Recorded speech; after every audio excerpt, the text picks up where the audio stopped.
এমন ফেমাস হওয়া হয়েছি ভাই রে ভাই, যেমন এই দেখো আমার একটি ফ্যান আমাকে এক ঝলক দেখার জন্য এই তপ্ত রোদে আমার জন্য ওয়েট করে আছে। এন্ড গাইস, দিশা বোনদের বাড়িতে আজকে মাংস রান্না করা হয়েছে। আমি অ্যাকচুয়ালি খুব অ্যানিমাল লাভার, বিশেষ করে মুরগির কষা মাংস।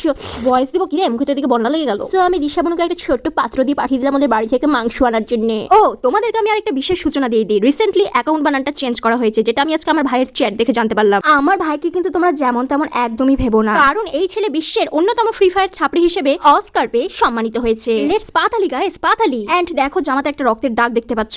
অ্যাকচুয়ালি ওকে বিশেষভাবে সম্মান জানানোর জন্য অস্কারটা ছুঁড়ে মারা হয়েছিল। দ্যাটস ওয়াই দু এক জায়গায় কেটে গিয়ে জামাতে একটু রক্ত লেগে গিয়েছে।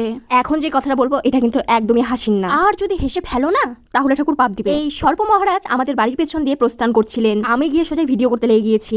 আর ভাই গিয়ে বলছে, দিদি তুই নম করলি? হাসিও পাচ্ছিল কিন্তু উপরালার ভয় আর হাসিনি। না না ঠিক আছে, জীবনে অধর্ম অকর্মকে প্রশ্রয় দেওয়ার থেকে ধার্মিক হওয়াটা ঠিক আছে। আবার কথাই আছে না, অতি ভক্তি চোরের লক্ষণ। সে কারণে বুঝলা তো আমার মায়ের পার্স থেকে মাঝে মাঝে 100-200 টাকা হেঁটে হেঁটে কোথায় যেন চলে যায়, আবার হাঁটতে হাঁটতে সেই টাকাগুলো লক্ষ্য ভ্রষ্ট হয়ে আমার ভাইয়ের পকেটে এসে ঢুকে যায়। আর এগুলো কি করছে বলো তো, ধূস দিয়ে শিব ঠাকুর বানিয়ে পুজো করছে সবকটা। দেখ তো এই ক্লিপটা তো দিতে ভুলেই গিয়েছি। আমার বাড়িতে একটা ছোট ভাই আছে, সো আমার রোজ রোজ বাড়িতে খালি হাতে যেতে শরম লাগে, তাই আমি একটা চকলেট বাড়িতে নিয়ে গিয়ে নিজের পেটে ফেলে দিলাম। যাক, এরপরে তার কেউ বলতে পারবে না খালি হাতে বাড়ি আসি। এবং আজকের মতো আমার ভ্যাট বকার এবং তোমার ভ্যাট শোনার যাত্রাপালা এখানেই শেষ হলো। ভগবানের আশীর্বাদ বেঁচে থাকলে আবারও দেখা হবে কাল পরশু, নয়তো তরশু।